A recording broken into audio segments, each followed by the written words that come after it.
Now. Now. Say it again. Now. Now, here we go! Season 2, episode 26, I think.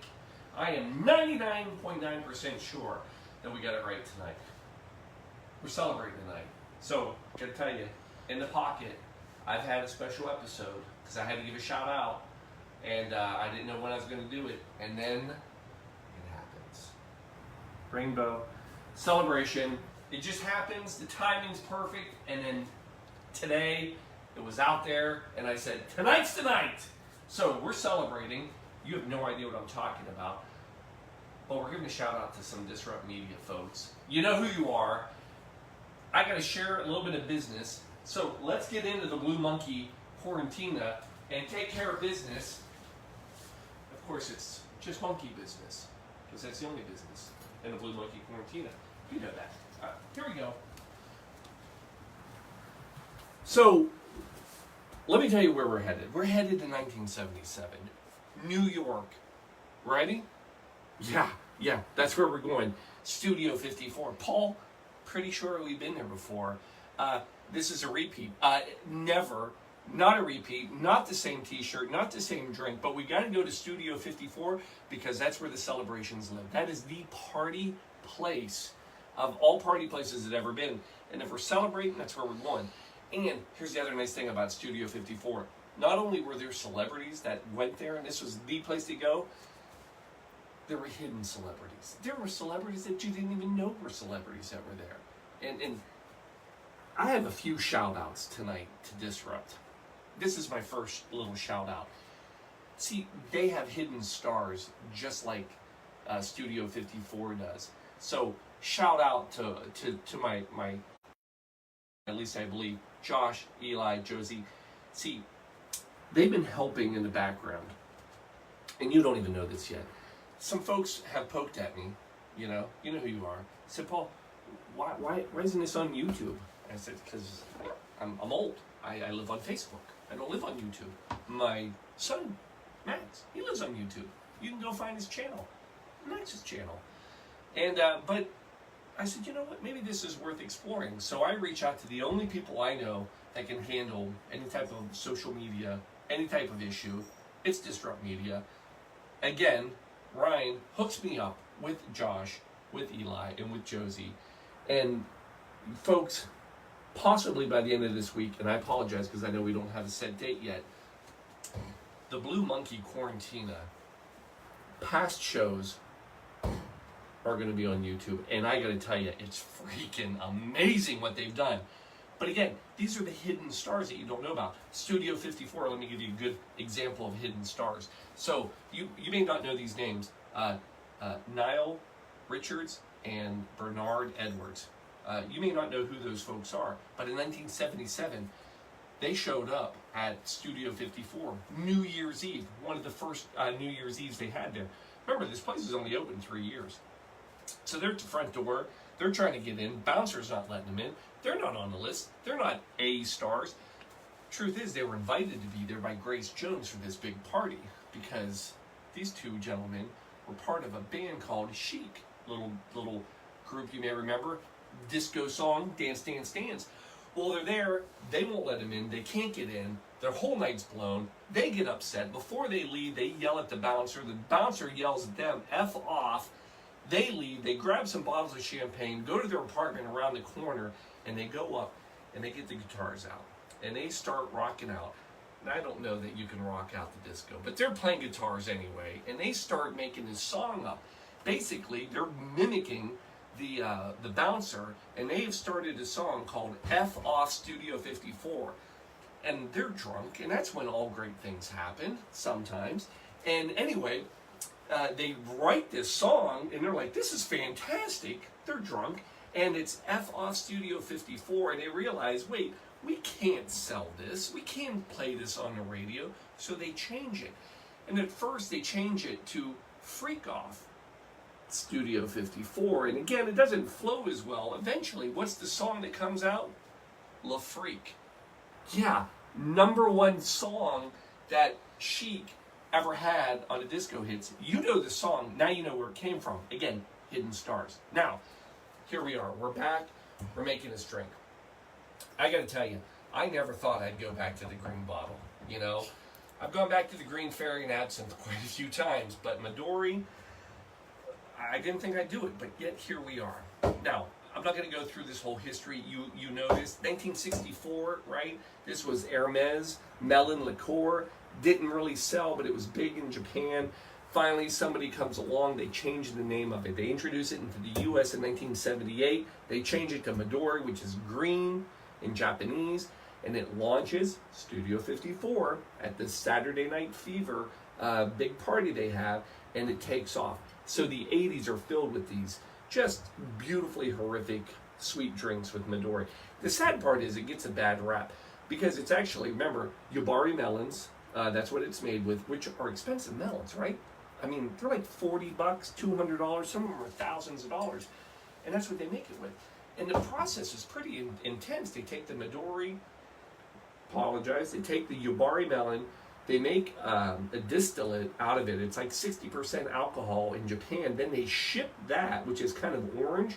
They ship it to France and Mexico. When it's there, it goes through a second process of fermentation, and that's when they add brandy to the mix and sugar, cane sugar, and then the secret ingredient to make it this beautiful green color that represents the inside rind of a melon.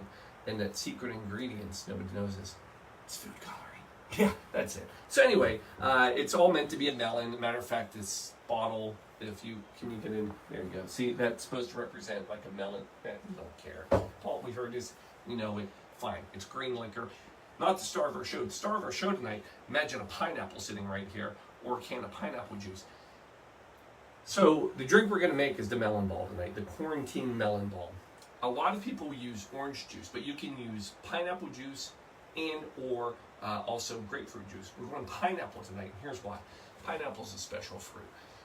Pineapple originates in Brazil, but it's really the Spanish Columbus who makes it a worldwide thing. And it quickly becomes this fruit of nobility and friendship. And one of the reasons it becomes so quote-unquote valuable is because Christopher Columbus, he puts just a boatload of this on his ship. Not really a boatload, but it was a lot. And they go back, and apparently a pineapple has a shelf life of about 30 days. Guess what? It takes longer than 30 days to get back. But when he gets back, out of all the pineapples, there's only one that's still fresh, and he delivers it to the king. And they taste it. It's delicious, but it's the only one. Everything else is rotted. And at that point, this thing becomes like gold. And at that point, this is a symbol of wealth and prosperity. And to this day, it still represents friendship and hospitality. So as I make a drink to celebrate my friends at Disrupt Media, I got to go with the pineapple because it represents the hospitality that you've shown me, our friendship, and to me, just the wealth of what you've provided to us. I don't want to get all sappy. For God's sakes, Paul, you haven't been drinking yet, and you're getting sappy. I have been drinking, so yeah, you got that one. So first of all, let's get some ice in a glass, just to make it colder. Look at this, not spilling any of it yet. That's too much. Let's fill these. All right, and then let's get some in a shaker. Simple drink, folks. Simple drink. First thing we're doing is vodka. 1 ounce per glass. So we're gonna give one to Shelby. I gave you yours first tonight. Oh, thank you. How about that? And then, because I'm sharing tonight, we're celebrating. And then one for me. So you got first. Then to the nuclear green liqueur of Midori. It's delicious. I mean, it gets such a bad rap, and the problem is that it's actually it's literally made with everything fresh and real, other than food coloring. 2 ounces per, so 2, and then 2 for me. I mean Shelby. See, now I'm all thrown off. Then we're coming in pineapple juice. Squeeze your own if you got it. I've not squeezed a pineapple yet. I'm going to put it on the list. It'll happen. We're not doing it. Shelby said no. 3 ounces per. So just wing it. Or use a 6-ounce can, which is what I did, and that's times 2, and then I'm pretty good at math. 3, 2, 6, done. And then, of course, most importantly, if you're out celebrating and you need something, folks, emergency, disrupting the medical world since I don't know how long, but just really part of that one was pretty good, guys. Right? Just happens. So there you go, emergency. Again, thanks for disrupting the medical profession and not sponsoring our show. Emergency. Last thing we got to do is shake it and don't break it. I still get nervous every time, folks, but here we go. All right. It's going to be, now, the beauty of this is, you know it's going to be delicious. I got to tell you, the Midori, I know we don't do it all the time. I know I'm a little afraid of it. But it is a delicious little drink. There it is. Oh. And then we're coming back. We've got it all in there. And over ice. Oh, look at that beautiful green. Roll that green footage. That is a color like no other. Right? Garnish. Folks, you cannot screw around with the garnish when you're doing a melon ball. You've got to pick a melon and get some balls. After all, we're celebrating some ballers out there. So, I know, everybody doesn't like that word baller, but you know what? Hey, own it. You know what? Be proud. Boom. We're going with the watermelon melon balls tonight. And we're just going to set those on top. Folks, I'm just telling you. Quick, simple, easy. Boom. Quarantine Melonball. I know it's going to be good. But I'm just going to test it just to make sure. Right off the front. Boom. Melon on top of melon. Oh, it is such a refreshing drink. So easy to drink. This will go down easy. Now, last part of the show. Here we are. Paul, why did you do it? Is it really Studio 54? Is it really because of the celebration? What is it? No, I told you I got one more thing I have to give a shout out. This is for Disrupt. I had to pick, and I got to give Shelby credit. When I told her what I was going to do, she's like, "You got to go green." Disrupt is that's the color that I'm associated with. That's a brand. It's a trademark. It's that green. So when I looked at green, and you're thinking, okay, it's green. Besides being their color, what is it? Well, first of all, green. We think of envy. That's not me. That's not my world. I never, and nor should anyone ever be envious. You should celebrate, be happy. By the way, Shakespeare is attributed with tying green to envy. In Othello, he actually said, "Beware of the jealousy of the green-eyed monster." So that's all Shakespeare and all that. But that has nothing to do with it. So possibly, and for good reason, maybe I picked green because I actually had one more T-shirt that I haven't worn yet from the Green Lantern. Thank you. This is not the Greek letter phi. This is actually the Green Lantern symbol. What does it represent? Well, literally, it's the Green Lantern. So there's not a lot, but there are people in the world of comics that believe that not only is it a symbol of a lantern, it's a symbol of willpower. Hey, God bless it, Siri. Always interrupt. People believe it's a sign of willpower, and it represents a circle pushing 2 lines away, the willpower to fight. That's pretty good.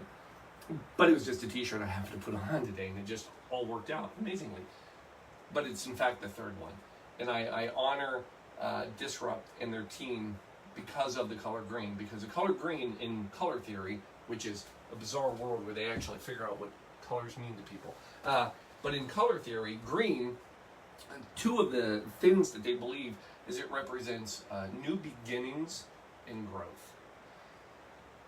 And I can't think of a better color to represent Disrupt than that, because they came into this profession with new beginnings. And what about their growth? Well, let me give you the other shout out to Disrupt. Not only have they helped me, and they're going to give you all YouTube versions of all these crappy shows. You're going to want to drink for those. But today, Disrupt Media was named in Inc.'s 2020 list of top 5,000 companies in the freaking U.S. Number 2,319. That's better than half. And that's awesome. So that shows growth. And by God, Disrupt, I got to give it to you guys because you have always been my go-to. You're so much more than a business. And look, I know you can think whatever. There's no promo or whatever. These are good people. They're good friends. They have helped me out for years. And they're taking us to another level. And folks, I support people like that. So to Disrupt, whatever this freaking colorful drink is, Melonball Quarantine celebration to you. New beginnings, growth, run with it. And to everybody out there, get your growth on. Be a baller. Get out there. Cheers to everybody out there. I love you. Chink. Take care. Hey, guess what? You just had a celebration hump this Wednesday. You're welcome. Sorry, Ryan, you may not like that, but you just been celebratory humped. And to everybody out there, enjoy your celebratory hump. What better hump is there? And we'll see you Sunday. Love you. Good night.